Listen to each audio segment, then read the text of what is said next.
लाखों की संख्या में पधारे सभी शिव भक्त जो भगवान शंकर की इस पवित्र कथा का लाभ ले रहे हैं।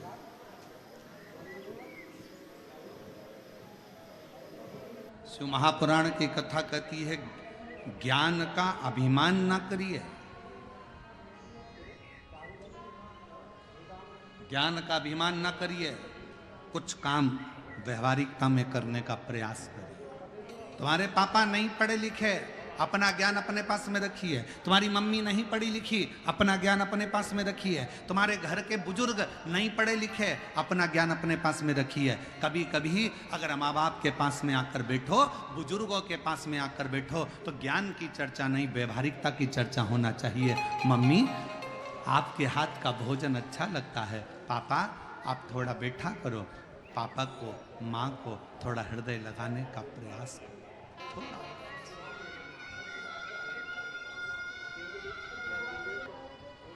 आज का जमाना बड़ा प्रोफेशनल हो गया। लोग रिश्ते भी केवल तब तक निभाते हैं जब तक उनको तुम्हारी जरूरत पड़ती है, उसके बाद लोग रिश्ता निभाना भी बंद कर देते हैं। आज का जमाना प्रोफेशनल हो गया। जरूरत है तो रिश्ता है, जरूरत खत्म और रिश्ता खत्म।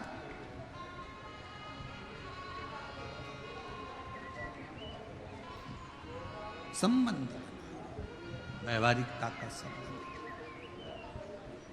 भानुमति ने रामनाथ से कहा, क्यों चिंता करते हो, अपने बच्चे हैं, आप चिंता ना करिए, आप टेंशन मत लो, आप चिंता मत करो। ये अपने बच्चे हैं, भोजन मिला तो ठीक है, नहीं मिला तो ठीक है। ये आपसे कभी नहीं कहेंगे कि हमें भोजन मिला कि ना मिला, हमें कुछ मिला कि नहीं मिला, ये कभी नहीं कहेंगे। आप टेंशन मत लो। दरवाजा बजाया गया, आवाज लगाई,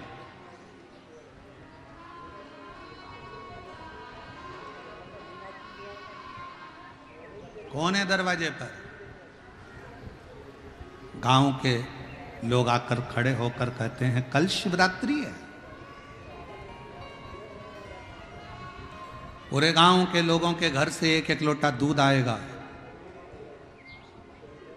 सबको शंकर भगवान पर चढ़ाना है।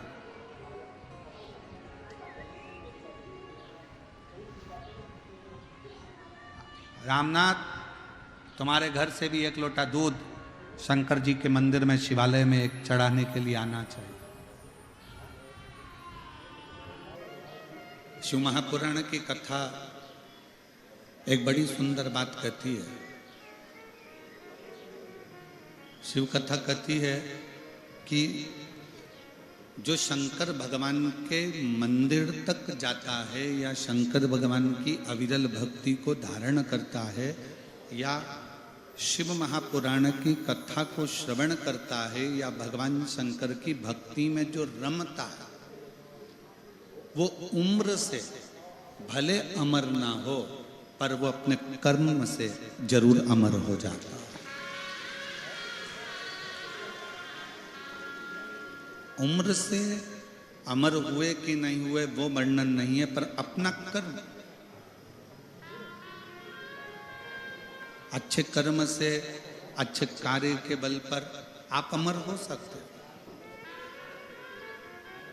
परिवार में, कुटुंब में, रिश्तों में, नातों में, धन में, दौलत में, संपदा में, सुख कुछ देर का रहता है।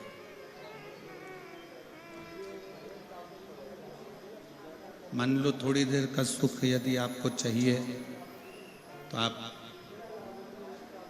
थोड़ा धन वैभव में डूबने का प्रयास करो, सुख आपको मिल जाए। और थोड़ी देर का सुख चाहिए तो पत्नी, बच्चे, परिवार में डूबने का प्रयास करो, सुख मिल जाए। पर धन का, परिवार का, प्रॉपर्टी का, कुटुंब का, रिश्ते नातों का, ये सुख थोड़े समय का। पर शिव महापुराण की कथा कहती है, यदि आप भगवान शंकर की अविरल भक्ति में डूबे हुए हैं,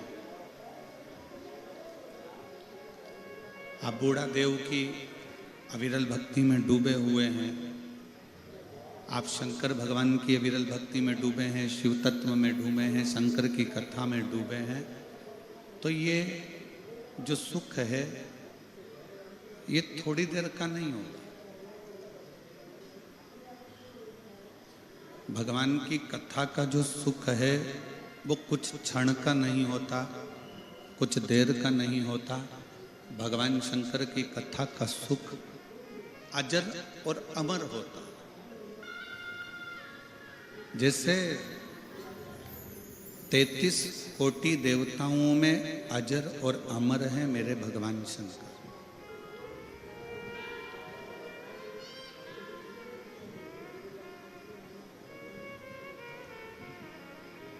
और उन्होंने माता सती को भी अमर बनाने का प्रयास किया था और अमरनाथ जी की गुफा में जाकर कथा सुनाई थी। कुंभज ऋषि के यहाँ जाकर कथा सुनवाई, पर माता सती उस कथा को नहीं सुन पाई। भगवान शंकर के जितने जितने विवाह हुए हैं, शिव जी की जितनी धर्म पत्नियों का लेख, उमा, कात्यायनी, कुष्मांडा, स्कंदा, जितनी ललिता, जितनी जितनी देवियों का नाम हमारे यहाँ शास्त्रों में कहा जाता है, शिव जी जितनी जितनी देवियों का संग भगवान शंकर का मंगल विवाह रहा, सबको भगवान शंकर अमर करने का प्रयास करें। सबको।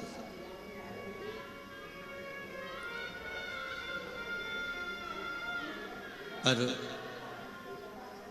सब अमर नहीं हो पाए। फिर आखिरी में माँ जगतजननी पार्वती जी को अमर करने के लिए अमरनाथ जी की गुफा में कथा सुनाई।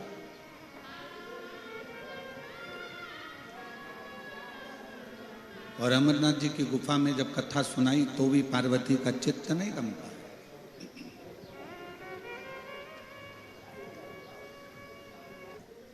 जितनी उम्र परमात्मा ने लिख कर भेजी है वो उम्र तो आपकी रहेगी। जितनी उम्र लिखा कर लेकर आए हो वो उम्र तो तुम्हारी रहे। उम्र से तुम अमर हो कि नहीं हो वो बात अलग है, पर शिव पुराण की कथा कहती है कि अपने कर्म से कोई कर्म अपनी जिंदगी का ऐसा करो, किसी भूखे को भोजन कराना, प्यासे को पानी पिलाना, किसी बीमार व्यक्ति की औषधि कराना, कोई शिक्षा ग्रहण करना चाहता है उसकी शिक्षा की व्यवस्था करना, ये ऐसा कर्म है कि जिस कर्म के बल पर व्यक्ति अमर हो जाता है। वो मर भी गया तो भी लोग उसको याद करते। और मेरी जीजियों, मेरे जीजाओं, मेरी बेटियों, बेटाओं, मेरी माओं, मेरे भाई, मैं पूरे कांकेर क्षेत्र की इस कोपपुर की कथा के जितने भी श्रोता भाई बहन हैं उनको धन्यवाद देता हूँ कि आप लोग शिव महापुराण के तत्व को जाने। अपने अपने घर से कोई खिचड़ी बनाकर लाया, कोई हलवा बनाकर लाया, कोई कुछ बनाकर लाया, अपने आसपास में बैठे हुए 15, 20, 25 लोगों को छोटी छोटी प्लेट में या छोटे छोटे कागज में दोने में आपने खाने को दिया। मतलब आप जानते हो कि शिव महापुराण में मुंह झूठा कराने का फल क्या होता है, ये आप जानते हो।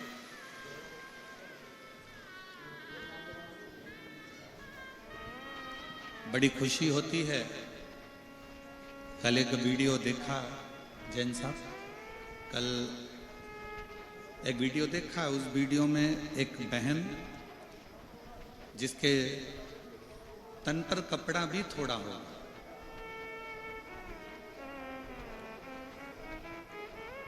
छोटा सा झोला है उसका, कोई पन्नी का सफेद कलर का, और वो रोड के किनारे पर खड़ी होकर कागज में निकाल निकाल कर खिचड़ी, चावल, और चावल के ऊपर कोई सब्जी डाल रही थी, लंबी लंबी फली की, वो डालकर और सबको दे रही थी। उस वीडियो पर जो कमेंट्स लोगों ने लिखे वो ये लिखे कि दान करने वाले की कोई हैसियत नहीं होती, दान करने वाले का दिल होता। कई करोड़पति भी पड़े होंगे, कांकेर में कई धनपति पड़े होंगे जिनके शोरूम चल रहे होंगे, जिनकी बहुत बड़ी बड़ी गाड़ियां चल रही होंगी, जिनकी 4-4 मंजिल बिल्डिंग होगी, जिनका बड़ा बड़ा व्यापार होगा, फिर भी उनका धन किसी भूखे के भोजन में नहीं लग पाता, उनका धन बीमारी में जरूर लग जाता। कई ऐसे पड़े हैं जो अपने धन का सदुपयोग नहीं कर पाते, कमाया कमाया और आखिरी में यहीं छोड़ा, और प्लास्टिक के फूल की माला चढ़ गई और 2 अगरबत्ती केले में लग गई। बस इतना ही जीवन है, और वो जीवन छोड़ा और चले गए।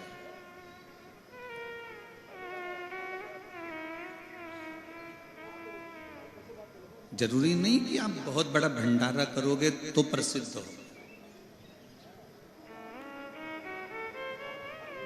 जरूरी नहीं कि बहुत बड़ा आयोजन करोगे तो प्रसिद्ध होगे। शिव महापुराण की कथा कहती है, बन सके अपने आसपास में रहने वाला कोई बच्चा भी अगर भूखा है, उसको शिक्षा की जरूरत है, चिकित्सा की जरूरत है, तो उसको भी अगर शिक्षा, चिकित्सा या भोजन दे देते हो तो भी तुम भंडारा करने के बराबर ही है, तो भी भंडारा करने के बराबर। सेवा समिति कुबेरेश्वर धाम अन्न क्षेत्र तो चलाता है निशुल्क, जिसमें 25 से 50 हजार लोग रोज भोजन करते हैं। एम्बुलेंस भी चलाता है जिससे मरीज को उसके घर तक छोड़ा जाता है, चिकित्सा भी कराता है। और हमारी विठले सेवा समिति जिसमें तुम दान देते हो, 1 रुपया भी समर्पित करते हो, 1 अन्न का दाना भी देते हो, वो विठले सेवा समिति कई बच्चे, कई बेटे, कई बेटियां जो उनकी पढ़ना चाहते हैं, एजुकेशन करना चाहते हैं, और उनके पास पैसा जमा करने का भी पैसा नहीं होता, तो उनके कॉलेज और स्कूल की फीस भी जमा कर कर उनको पढ़ाता। ये समिति। और मैं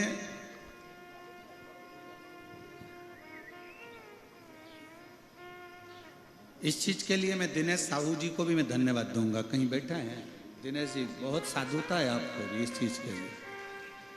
छत्तीसगढ़ में कोई बच्चे को पढ़ना रहता है या कोई पत्र सीहोर पहुंचता है तो हम दिनेश भाई को फोन कर देते हैं, दिनेश भैया जरा देखिएगा ये बच्चा है,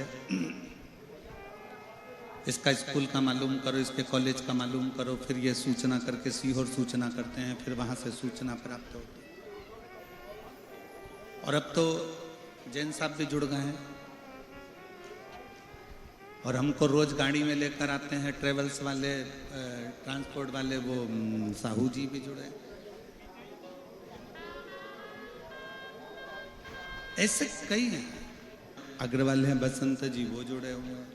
ऐसे सब, एक हमारे कानपुर के लालू भाई सोनी जी हैं, एक बच्ची का फोन आया कि आश्रम पर की हमारी फीस होना है और ऐसा है, स्कूल से निकाल दिया गया है क्योंकि हमारे पास में हमारी माँ बीमार पड़ गई थी और उसका कोई पैसा नहीं जमा कर पाया। हम सोनी जी को फ़ोन करे, सोनी जी अपने माध्यम से स्कूल में पता करे, बाद में हमारे तक तो सूचना ही नहीं आई। उन सोनी जी ने और उनके मित्रों ने मिलकर ही फीस जमा कर दी, उसको भी साथ होता है। ये प्रेम है।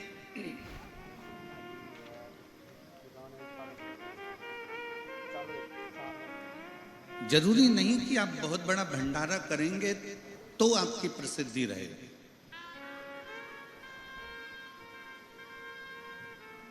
आप बहुत सारा किसी को देंगे तो उसमें आपकी प्रसिद्धि रहेगी।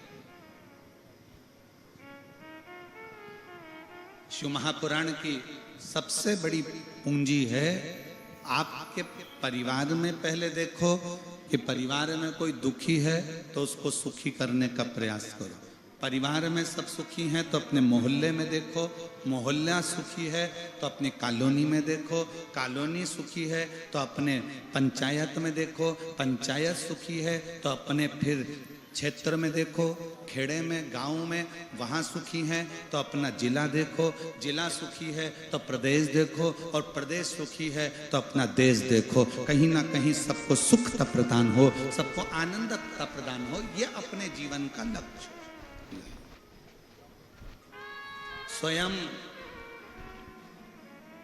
माता पार्वती जी ने शंकर भगवान से महाकाल वन में, उज्जैनी में एक प्रश्न खड़ा कर दिया।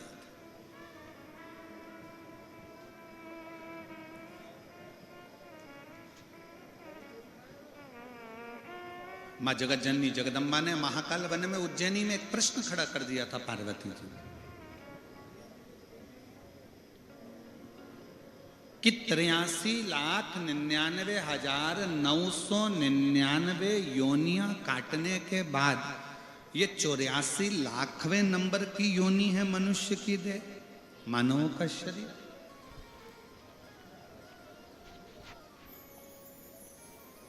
और 83,99,999 योनियां काटने के बाद जो ये मानव की योनि मिली है, मनुष्य शरीर मिला है, मानव की देह मिली है, ये मानव की देह क्या पूर्व के कर्म के अनुसार मिली है?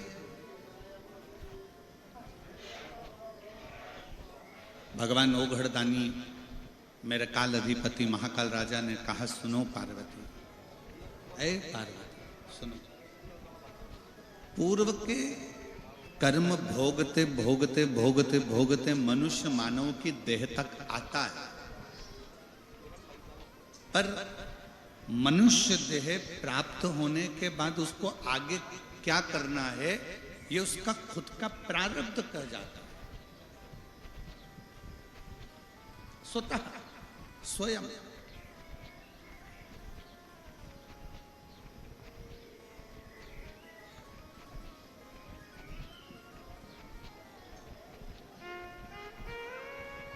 कितनी माताएं बैठी हैं जो शंकर जी के मंदिर में एक लोटा जल चढ़ाती हैं? रख लो। मेरे कितने बेटे, कितनी बेटी और कितने मेरे जीजा बैठे हैं जो शंकर जी के मंदिर में एक लोटा जल चढ़ाते हैं? धन्यवाद, रख लो। आपको मालूम है कि शिव के मंदिर में जब तुम जल चढ़ाने के लिए जाते हो, अपने घर का एक लोटा भरकर शंकर जी के मंदिर तक लेकर जाते हो, उस बीच में तुम कितनों का कल्याण कर देते?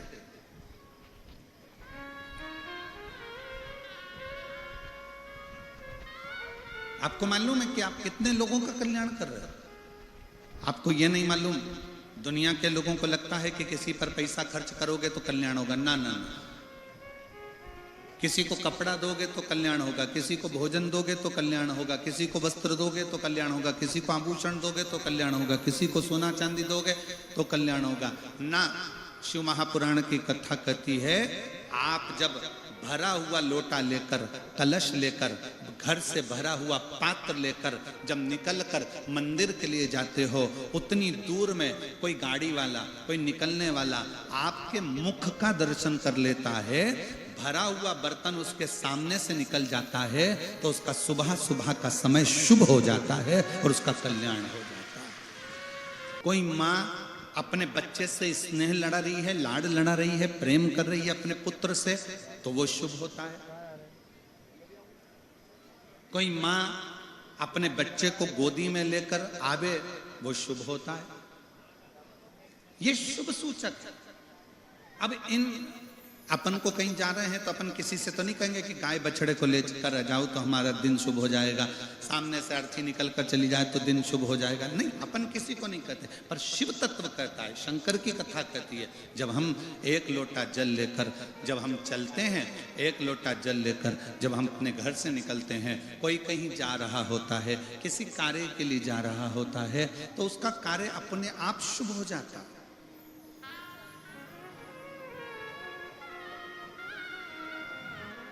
एक बहन ने एक पत्र लिखा, कहीं बैठे हो तो हाथ हिला सकते हैं। चंद्र प्रकाश कुलदीप, अगर कहीं बैठे हो तो हाथ हिलाएंगे। आप ही हैं? आ जाइए, एक बेलपत्र ले जाना, आ जाओ। चंद्र प्रकाश कुलदीप मेरा नाम है, मेरा मोबाइल नंबर ये। मैं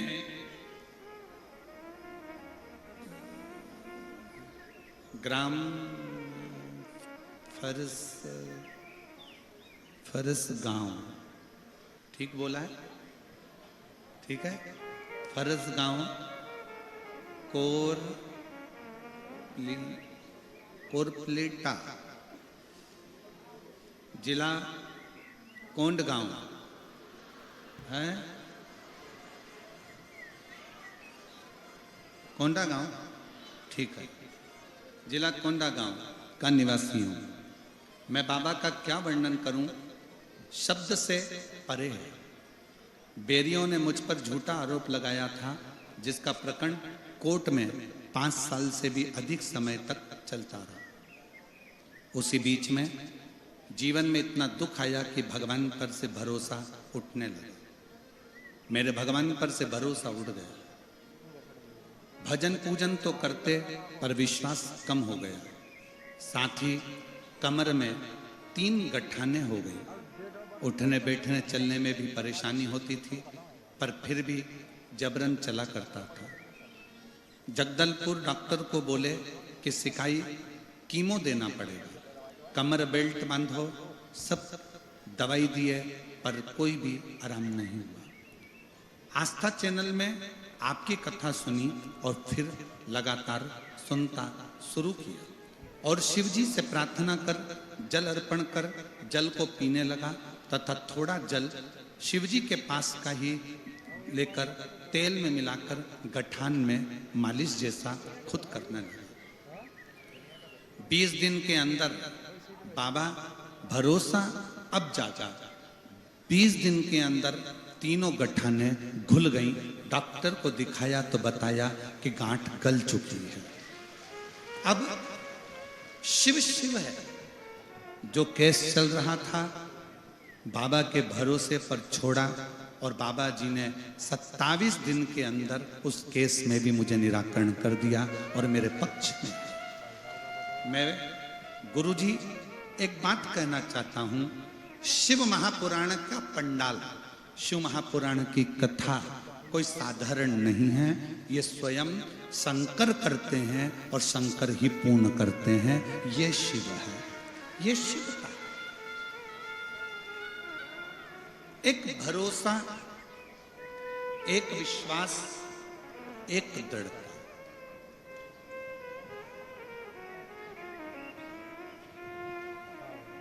और आज फिर कहूंगा, इस व्यासपीठ के माध्यम से जितने शिव भक्त इस कथा को सुन रहे हैं, तीनों पंडालों में पांव रखने की जगह नहीं है।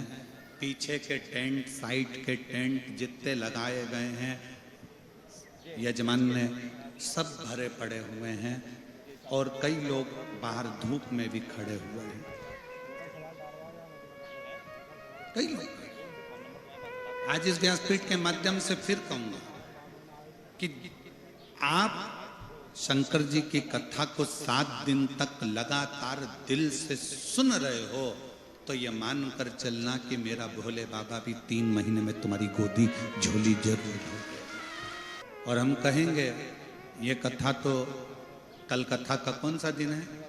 छठा, छठा मतलब कथा की जम के बोलो जरा, शिवरात्रि। और कल कथा का समय यही 2 बजे से 5 बजे तक रहेगा, पर परसों जब कथा विराम होगी तो समय सुबह 8 बजे से 11 बजे तक रहेगा। और हमारा एक निवेदन प्रशासन से निवेदन रहेगा कि कल की कथा के बाद में रात्रि को जो श्रोता भाई बहन सुबह की कथा के लिए आते हैं, 11 बजे तक परसों की कथा होकर सब अपने अपने गंतव्य की ओर चले। शिव तत्व और दिल से सुनो। ये कथा तो 7 तारीख को विराम हो जाएगी। 10 तारीख से 16 तारीख तक त्रिवेणी संगम, गंगा यमुना सरस्वती का मिलन स्थल, सेक्टर नंबर 21, पीपा पुल नंबर 1 और त्रिवेणी के ही तट पर, जैसे ये पहाड़ दिख रहा है, जहां कथा होगी वैसे ही त्रिवेणी बाजू में से बह रही होगी और वहीं पर विशाल पंडाल लगकर 10 कथा सुनने के लिए आए। एक बात बहुत अच्छे से याद करना, बहुत ध्यान देना। भारत की भूमि के, विश्व के जितने डॉक्टर हैं वो शंकर का एक रूप है। शरीर में रोग आया, बीमारी आई, तकलीफ आई, सबसे पहले अपने प्राथमिक उपचार केंद्र में जाओ, डॉक्टर को दिखाओ, नजदीकी डॉक्टर को दिखाओ, हॉस्पिटल में जाकर जांच कराओ, हॉस्पिटल में जांच करवाइए, डॉक्टर को दिखाइए। पर एक चीज और शिव महापुराण की कथा कहती है कि डॉक्टर को दिखाते दिखाते अपनी बुद्धि को कमजोर मत करना, अपने विवेक को कमजोर मत करना। ये मत सोचना शरीर में गठान हो गई तो हो सकता है कि मुझे कैंसर जैसा रोग हो गया होगा, हो सकता है बड़ी बीमारी हो जाएगी, मेरी किडनी ने काम करना बंद कर दिया, मेरे लीवर ने काम करना बंद कर दिया, तो हो सकता है मुझे डायलिसिस पे जाना पड़े, मेरा शरीर बेकार हो जाए। अच्छा सोचो, पॉजिटिव सोचो। गठान भी हो गई ना, कोई बात नहीं, अगर गठान हुई है तो मैं शंकर जी को 1 लोटा जल चढ़ाती हूं, यह भी गारंटी है कि मुझे बड़ा रोग हो ही नहीं सकता है। यह मौका बार बार नहीं मिलेगा। आओ और शिव महापुराण की कथा त्रिवेणी के संगम पर 7 दिन सुनकर अपने जीवन को धन्य बनाओ। सार्थ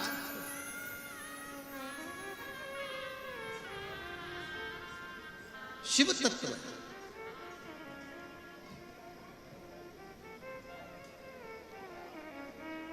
पार्वती जी शिव जी से कहती हैं कि मनुष्य देह मिली, मानव का शरीर मिला, और ये मानव का शरीर जीव के कल्याण।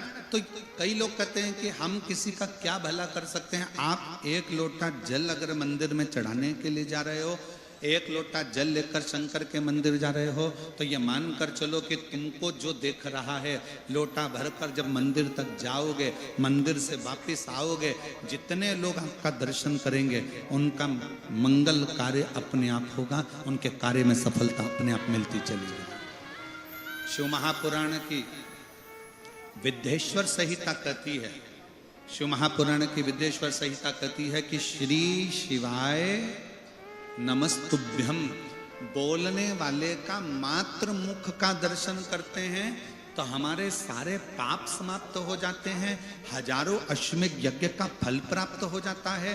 तो जरा विचार करो, जो लोटा भरकर जल चढ़ाने जा रहा होगा, लोटा भरकर जो पानी लेकर शिव मंदिर के लिए जा रहा होगा, दिल से श्री शिवाय नमस्तुभ्यम बोलता बोलता जा रहा होगा, वो ना जाने कितने कितने जीवों का कल्याण करता जा रहा होगा।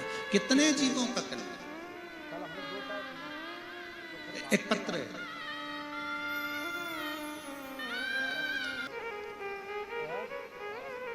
मेरा नाम आत्माराम नरेटी, मेरे धर्म पत्नी का नाम उषा नरेटी, जिला कांकेर, ग्राम चरभट्टी भर्री टोला का रहने वाले हैं। कहीं बैठे हों तो हाथ हिलाइएगा। मेरा नाम आत्माराम नरेटी, मेरे धर्म पत्नी का नाम उषा नरेटी, जिला कांकेर, ग्राम चरभट्टी भर्री टोला का रहने वाले हैं। कहीं बैठे हैं? आप ही हैं? आ जाओ, एक बेलपत्र ले जाना, आ जाइए। मेरा मोबाइल नंबर ये है। 1 लोटे जल का मैं क्या वर्णन करूं गुरुदेव? मेरी धर्म पत्नी का, 2020 नवंबर से दोनों आंखों की रोशनी चली गई। दोनों आंखों की रोशनी मेरी धर्मपत्नी की 2020 में चली गई। दोनों आंखों से दिखना बंद हो गया। मैंने अपने धर्मपत्नी का उपचार के लिए कांकेर, धमतरी, रायपुर डॉक्टर को दिखाया। रिपोर्ट में डॉक्टर ने यही कहते हैं कि आंखों की जो नसें थी वो सूख गई। आंखों की नस सूखने के कारण इनकी रोशनी चली गई। अब कुछ नहीं हो सकता। विशाखापट्टनम अपोलो हॉस्पिटल में पूरा जांच करवाने पर पता चला कि इनकी ब्रेन में पानी भरने के कारण इनकी आंखों की रोशनी चली गई है और वो रोशनी वापस नहीं आई। ब्रेन का ऑपरेशन करना पड़ेगा, शायद फिर आंखों की रोशनी आ सकती है। अब विचार करते, इस उपचार में 5 लाख रुपए का खर्चा हो गया। डॉक्टर का कहना था आपने यहाँ लाने में देर कर दी, अब बस दवाई खाओ, कोई भरोसा नहीं है आएगी कि नहीं आएगी। हम लोग हताश हो गए। इसके अलावा कई जगह पर जाकर दिखाया। केंद्रीय रिजर्व पुलिस बल में कार्यरत था मेरा लड़का मनीष कुमार नरेटी, उसने भी हमारे माँ की खूब जांच कराई पर कोई असर नहीं आया। एक लड़की लक्ष्मी नरेटी है, 3 माह छुट्टी लेकर माँ का उसने खूब सेवा करी, फिर भी कोई असर नहीं दिखा। 2020, 2021, 2022 निकलता चले गया और आंखों की रोशनी नहीं आई। तब आया 2023। किसी ने जल चढ़ाने वाले एक व्यक्ति ने कहा कि एक काम करो, टीवी पर कथा आती है, शिव महापुराण की कथा, वो सियोर वाला महाराज बाँचता है, आप इसको सुनाना चालू करो। पत्नी के कानों में टीवी की आवाज तेज कर कर, वॉल्यूम तेज कर कर छोड़ देते। हम सबसे कहते हैं जब तुम्हारे घर में टीवी पर कथा चले, मोबाइल पर कथा चले, दुकान पर कथा चले, तो थोड़ा टीवी की आवाज को बढ़ा दो जिससे सबके कानों में ये कथा जाए। हमारी पत्नी के कानों में टीवी की आवाज तेज कर देते और उनके कानों में कथा सुनने के लिए डाल देते। बाबा का मैं क्या गुणगान करूं। सीहोर गए, वहां से रुद्राक्ष लाए, उसका जल देना चालू करा और बाबा की कृपा से जब 2024 में हम सीहोर जाकर कंकर शंकर की पूजा किए, रुद्राक्ष लाए, तांबे के लोटे में गलाकर जल पिलाने लगे और गुरुजी आस्था चैनल पर रोज कथा सुनते। धमतरी कुकरेल भी इनको कथा सुनाने के लिए लेकर गए और आज बाबा की कृपा से आंखों की थोड़ी थोड़ी रोशनी उनकी वापस आ गई और उनके ब्रेन से पानी भी समाप्त हुआ। मैं बाबा को यहाँ धन्यवाद देने के लिए आया। आ जाइए। अब आंखों में थोड़ा थोड़ा दिखना प्रारंभ हो गया। मैं बाबा को प्रणाम करने के लिए आया। आप किस विश्वास के साथ में भगवान की कथा श्रवण करते हैं, किस भरोसे के साथ आप भगवान शंकर के मंदिर जाते हैं, शिवालय जाते हैं। कितना सुंदर प्रसंग है कि कामदेव, कोई कहता है कि शंकर भगवान ने कामदेव को जलाकर भस्म कर दिया, पर विचार तो करो कि जिस समय पर शंकर भगवान की समाधि तोड़ने का समय आया, तारकासुर ने उपद्रव मचाया और तारकासुर उपद्रव करते हैं और कामदेव समाधि तोड़ने के लिए जब नाम लिया गया कि समाधि कौन तोड़ेगा, ये समाधि तोड़े तो तोड़े कौन तोड़ सकता।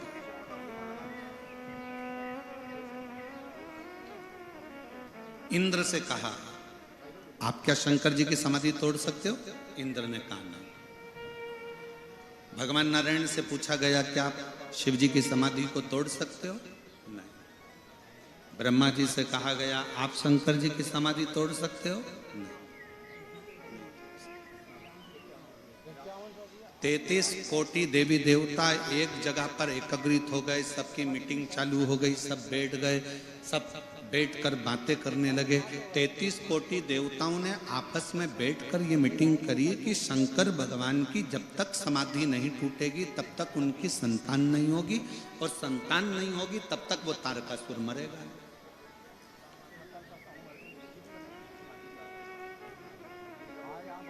तारकासुर को मारने के लिए शंकर भगवान की समाधि को तोड़ना जरूरी है, पर तोड़ेगा कौन? देवताओं ने मना कर दिया कि हम नहीं तोड़ सकते, हमारी सामर्थ्यता नहीं, हम नहीं तोड़ सकते। ये हमारी सामर्थ्यता नहीं कि हम समाधि को तोड़ दें। सारी सभाओं में रति के पति कामदेव बैठे हुए थे, सारी सभा में रति के पति कामदेव बैठे हुए थे, और रति के पति कामदेव हंसकर मुस्कुराकर बोले, केवल शंकर भगवान की समाधि तोड़ना है, केवल शिव की समाधि?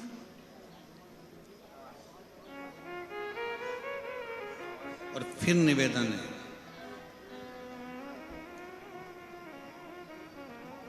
जो नजदीक में होता है ना, वो परख नहीं कर पाता। जो नजदीक में होता है ना, वो परख नहीं कर पाता।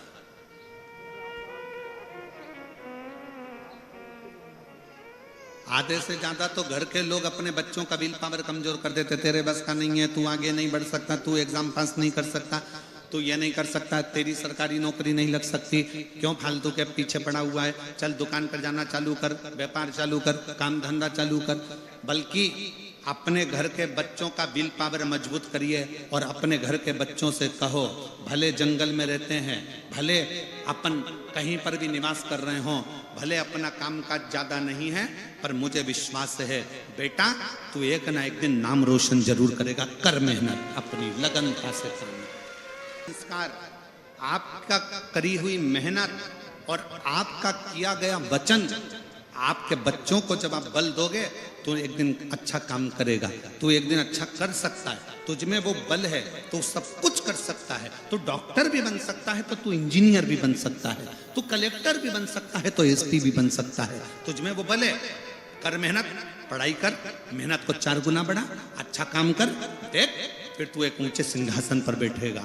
जब हम अपने बच्चों को बल देते हैं, अपने बच्चों को आगे बढ़ाने की सक्षमता प्रदान करते हैं, तो एक दिन उस घर का बच्चा अपना नाम रोशन जरूर करता है, जरूर। अब पहले से ही आपने विचार कर लिया तेरे बस का, एक पत्र है देखिए,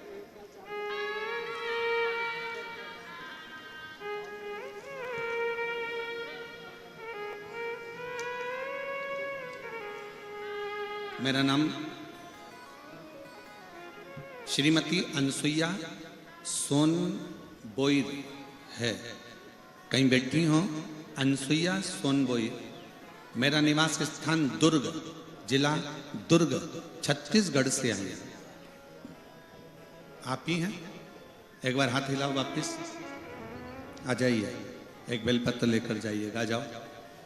मेरा नाम श्रीमती अनसुईया सोनबोईर है, मेरा निवास स्थान दुर्ग, जिला दुर्ग की हूँ। मैं यहाँ पर 7 दिन के लिए कथा श्रवण करने के लिए बाबा के इस पवित्र धाम में आई। महादेव का मैं क्या वर्णन करूँ गुरु जी, इनकी लीला अपरंपार है। मैं नियमित रूप से आस्था चैनल पर आपका प्रोग्राम देखती हूँ, आपकी कथा का रसपान भिलाई कौड़िया में कर चुकी हूँ। ग्राम कोकपुर की कथा तीसरी बार यहाँ पर कथा सुनने के लिए 7 दिन में आज तीसरी बार कथा सुनने के लिए आई हूँ। गुरुजी, मेरा पुत्र अमितेश कुमार सोनबोईर पढ़ाई के बाद नौकरी हेतु बहुत प्रयास कर रहा था, पर अच्छी मेहनत के बाद भी बहुत कम अंकों से चूक रहा था। इसी बीच मेरी ननंद एवं नंदोई द्वारा मुझे सलाह दिया गया कि मेहनत के साथ साथ पंडित प्रदीप मिश्रा जी द्वारा बताए अनुसार शिव मंदिर में जाकर शिवलिंग पर 1 लोटा जल चढ़ाया कर। मेरा पुत्र बहुत पहले से ही शिव मंदिर जाता था, पर जल चढ़ाने का तरीका, शिव को रिझाने का तरीका हमको नहीं आता था। मेरे बेटे को मैंने कहा, तू हिम्मत मत हारना, चौगनी मेहनत कर और अब की बार बेलपत्री पर शहद लगाकर एग्जाम देने जा। मैं बाबा को धन्यवाद देने के लिए आई हूँ। आज मेरा बेटा शिक्षक बन गया और सरकारी स्कूल में शिक्षक बनकर बच्चों को पढ़ा रहा है और गवर्नमेंट टीचर बन गया है। मैं बाबा को यहाँ पर नमन करने के लिए आई हूँ, अनसुईया सोनबोर दुर्ग से।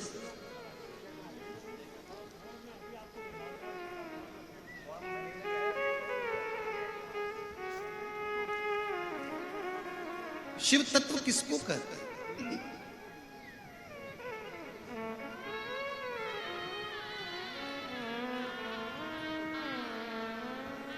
जब आपकी मेहनत, आपका परिश्रम, आपकी लगन जब आगे बढ़ती है ना, तो दुनिया का कोई काम नहीं ऐसा जो हो नहीं सकता।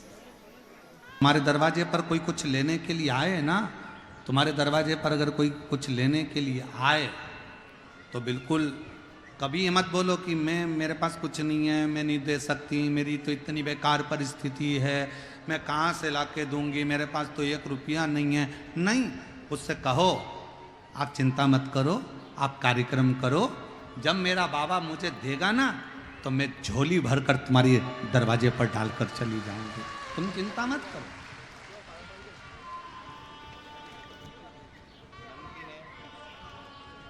क्यों टेंशन लेना, क्यों चिंता करना? इस बात की चिंता करते हो आप, परेशान मत हो।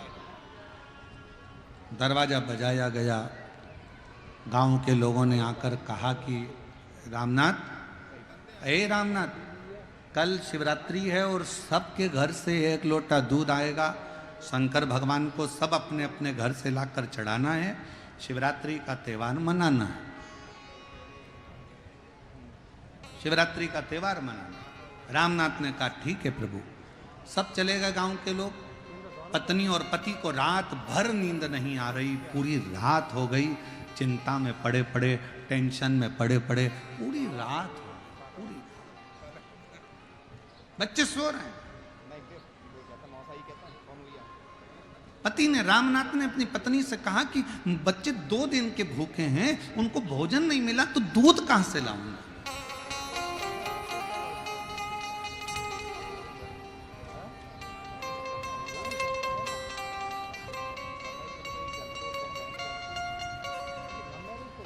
मैं दूध कैसे लेकर आऊंगा, कहां से लेकर आऊंगा।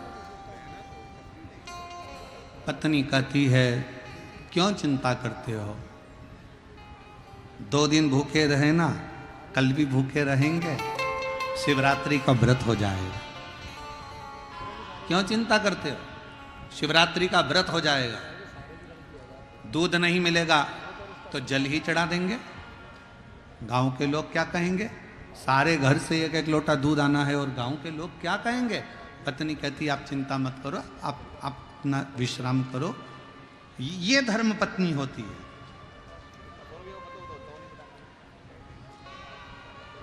कितना भी कर्जा हो जाए, धर्म पत्नी खड़ी होकर कह दे चिंता मत करो, कमाएंगे जब देंगे। पति कह रहा है मैं तो मर जाऊं तो अच्छा, सुसाइड कर लूं, नहर में चले जाऊं, नदी में चले जाऊं, कहां से कर्जा चुकाऊंगा। पत्नी उस जगह पर खड़े होकर कह दे तुम्हें चिंता करने की जरूरत नहीं है, जब आएगा तब देंगे।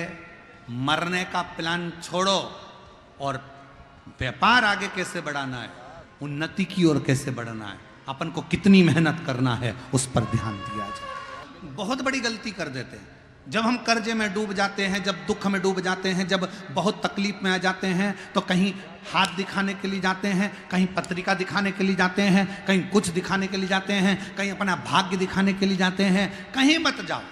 जब दुख की घड़ी हो, अपने परिश्रम को, अपनी मेहनत को 4 गुना बढ़ाओ।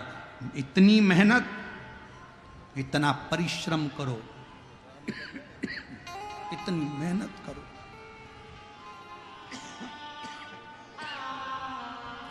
इतना परिश्रम, इतनी मेहनत करो, इतना परिश्रम करो और भगवान पर विश्वास रखो, भरोसा रखो, सफलता मिलेगी जरूर। भटक रहे हैं, भटक रहे हैं।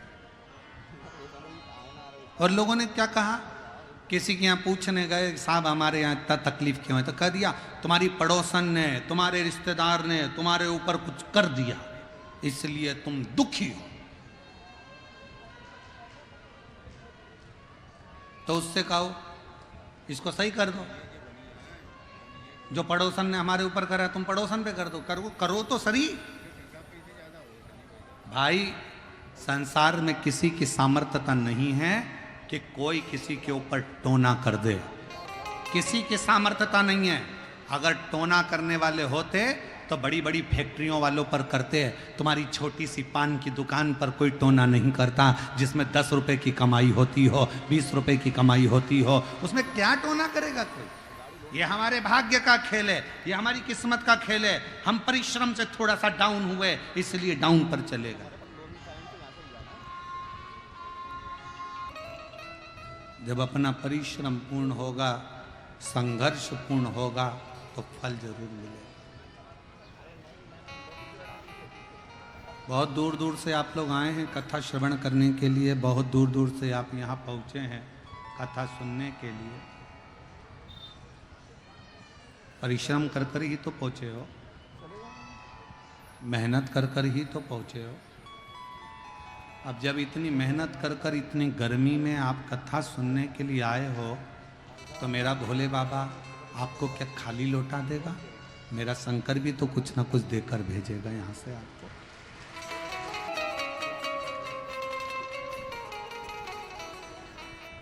बबली पति श्वेत जायसवाल हैदराबाद में रहती हैं, हैदराबाद से हैं। कहीं बैठी हों तो हाथ हिला सकती हैं। बबली पति श्वेत जायसवाल आप ही हैं? आ जाइए। हैदराबाद से हैं। एक लोटे जल का मैं क्या वर्णन करूं गुरुदेव। मेरी बेटी के नई जिंदगी दी है भोले बाबा ने। मेरी बेटी आद्या जायसवाल जब वो 2 साल की थी तो उसके चेहरे पर एक दाग आ गया था, और वो दाग चेहरे का डॉक्टर के हिसाब से ये दाग पूरे शरीर पर फैल जाता है। और दाग आया। अब मैं करूं तो करूं क्या? जितने डॉक्टरों को दिखा सकते थे दिखाया, पर वो दाग सही नहीं हो रहा था। डॉक्टर एक ही बात कहते थे कि ये दाग धीरे धीरे पूरा शरीर सफ़ेद कर देता है, पूरा शरीर बेकार कर देता है। मेरी मम्मी जो आपकी कथा सुनती हैं, उन्होंने मुझे आपकी कथा के बारे में बताया और रोज़ शिवालय जाकर 1 लोटा जल चढ़ाती, कुछ उपाय करने को कहा, मैंने वो करा। रोज़ शिवालय जाने लगी लेकिन उपाय नहीं कर पाई, हैदराबाद में उसकी सुविधा नहीं थी। फिर अचानक किसी कारण मेरा पति का मेरे को मायके जाने का मौका मिला और वहाँ पर हमने ये उपाय किया। पूर्णिमा की रात्रि को गाय का आपने कहा था कि बछड़ा जब दूध पिए, दूध बछड़े के मुख पर आ जाए, उस फेन को चम्मच में निकाल लो और जहाँ सफ़ेद दाग हो गया है या शरीर पर दाग हो गया है, वहाँ उस दूध को पूर्णिमा की रात्रि को लगाओ। रात्रि को थोड़ी देर लगाने के बाद चंद्र की रोशनी में रखने का शिव जी के नाम का श्री शिवाय नमस्तुभ्यम का उच्चारण करो और फिर स्नान करा दो। हमने हमारी बेटी के साथ में वही पूर्णिमा वाला उपाय किया और बाबा की कृपा से आज मेरी बेटी का पूरा शरीर मात्र 15 दिन के अंदर ही ठीक हो गया। मैं बाबा को यहाँ प्रणाम करने के लिए, मैं शिव को नमन करने। एक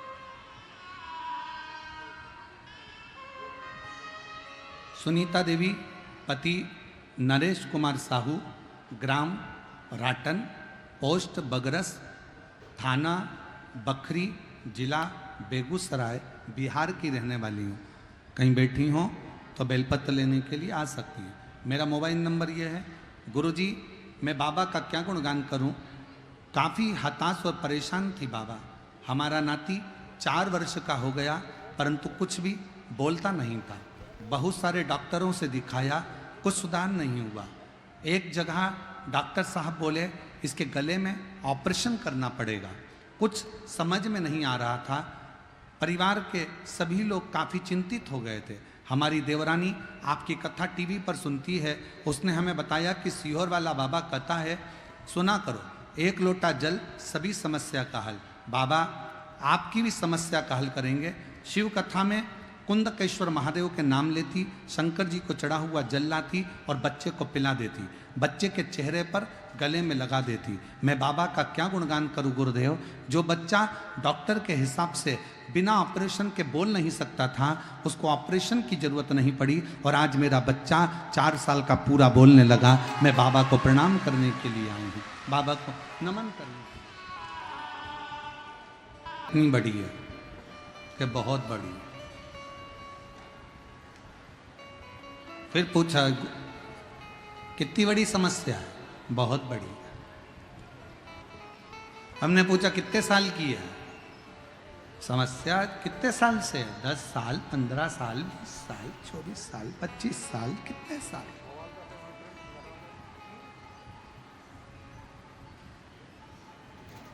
कहा गुरुजी बहुत समस्या, बहुत बड़ी समस्या। हमने कहा समस्या कितनी भी बड़ी हो, कैलाश पर्वत पर बैठने वाले महादेव से बड़ी नहीं हो सकती है, वो उसके चरणों की रज ही हो सकती है।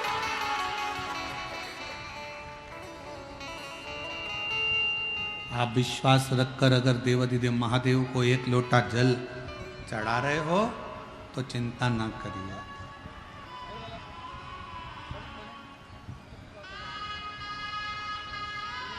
आप शिव को आश्रित होकर शंकर की शरणागति लेकर उसको भज रहे हो। क्या सोचना, क्या विचार करना?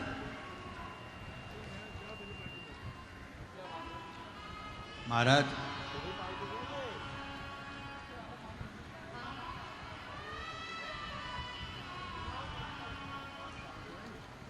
शंकर भगवान के मंदिर में जब जाओ तो पूर्ण भरोसे के साथ, और शंकर की कथा में आओ तो पूर्ण भरोसे के साथ। आप आपका घर भरा, अब भरा।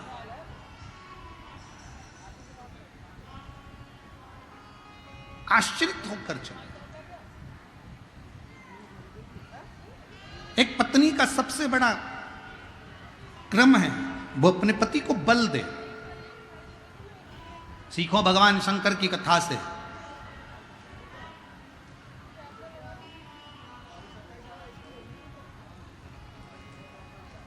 महिषासुर को मारना था,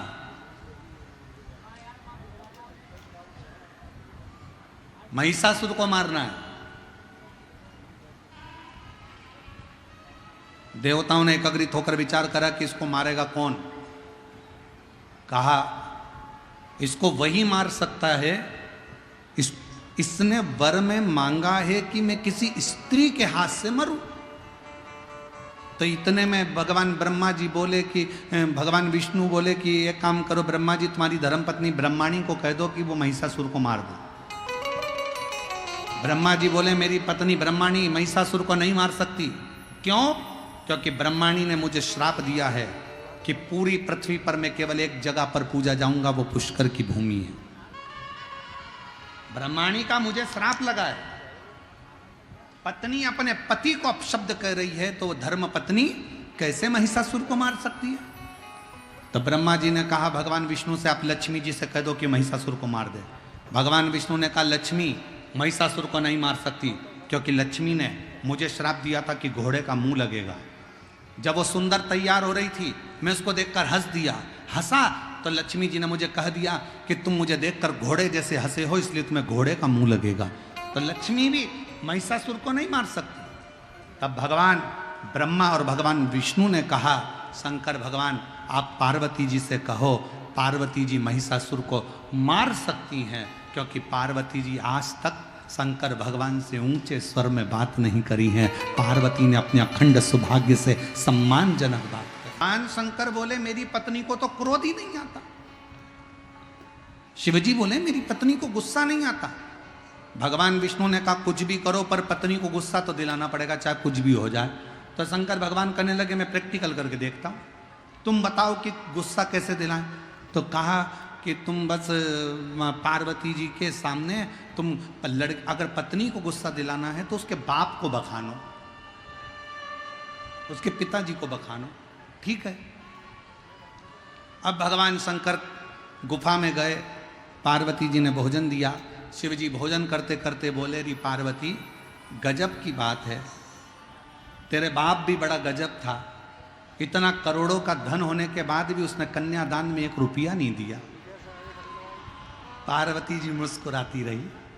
पार्वती जी ने पूछा क्या क्या चाहिए था कन्यादान में? अरे कम से कम सोफा देता, अलमारी देता, फ्रिज देता, कूलर देता, वॉशिंग मशीन देता, इतना सारा सामान देता।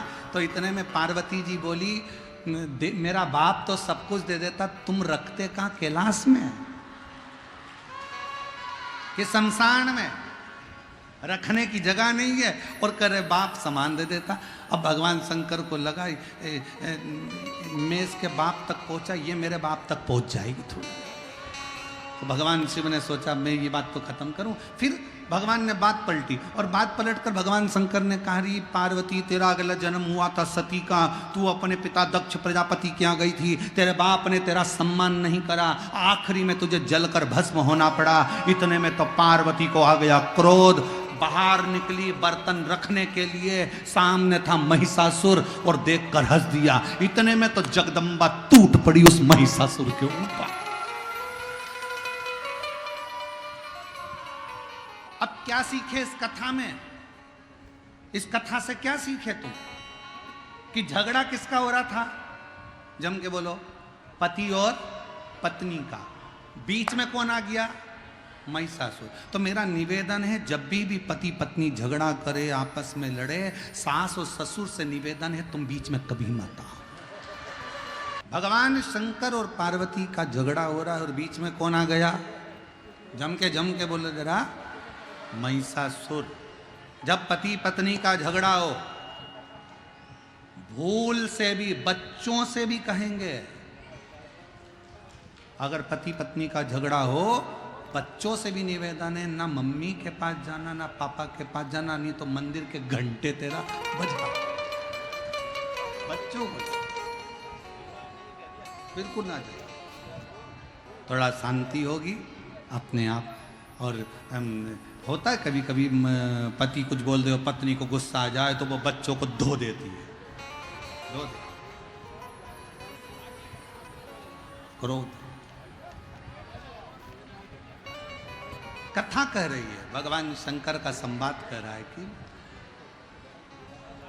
शिव तत्व कह रहा है, पत्नी अपने पति को ये विश्वास दिलाए कि तुम चिंता मत करो, तुम्हें टेंशन लेने की जरूरत नहीं। क्यों चिंता करते हो? किस लिए? आप उस पर भरोसा रखो, जरूर।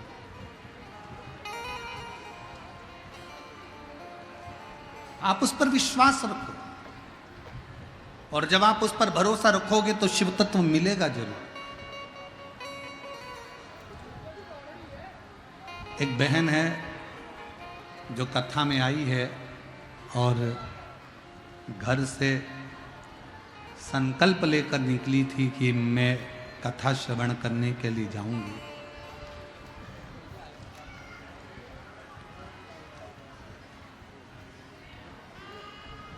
पंडाल में 3 दिन हो गए, उसको जगह नहीं मिली कहीं बैठने के लिए, तो कहीं बाहर रोड पर बैठी रहती है और उसकी एक ही ललकता है कि किसी भी तरह से एक बार गुरु जी को देख लूं और व्यासपीठ को नमन कर लूं। महाराज,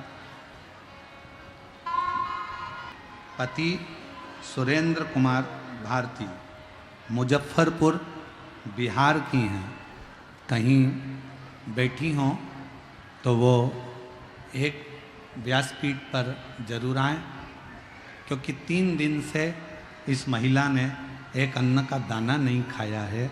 जब तक शिव का दर्शन ना कर लूं तब तक कुछ पाऊँ ना। इसलिए मेरा निवेदन है, जहाँ बैठी हैं वो जरूर आएं और बाबा की अविरल भक्ति को हम तो कहेंगे। हमने बच्चों से कहा था उनको आगे ला के बिठा देना, क्योंकि इतने दिन से वो नियम लेके आई हैं। अच्छा, उधर बैठी हैं। हम बच्चों से कहा था कि उनको पंडाल में ले जाकर बिठा दे। इतने दिन से बाहर बैठ रही थी, दर्शन नहीं मिल रहा था। दर्शन। शिव कथा कर रही है, एक विश्वास कर रहा।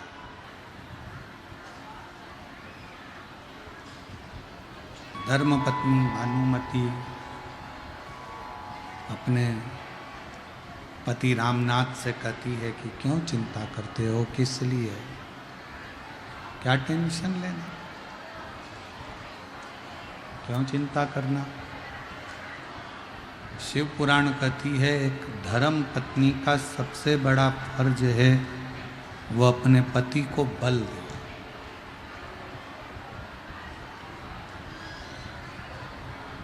दुख, एक नारी अपने पति को बल दे सकती है, शक्ति दे सकती है।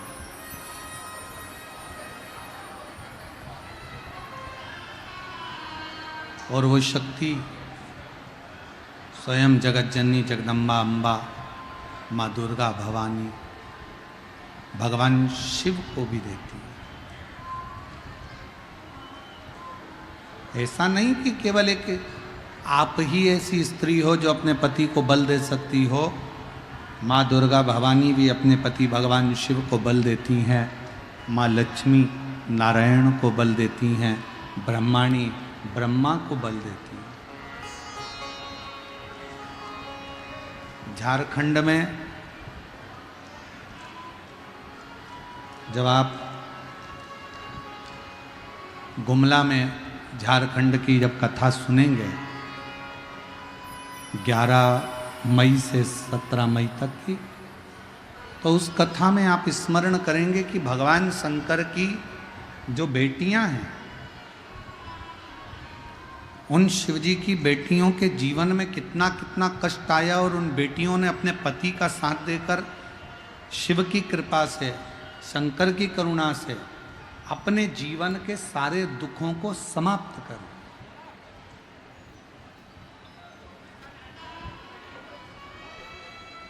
इसलिए उस कथा का नाम शिव बेटी शिव महापुराण की कथा रखा, जो झारखंड में होगी।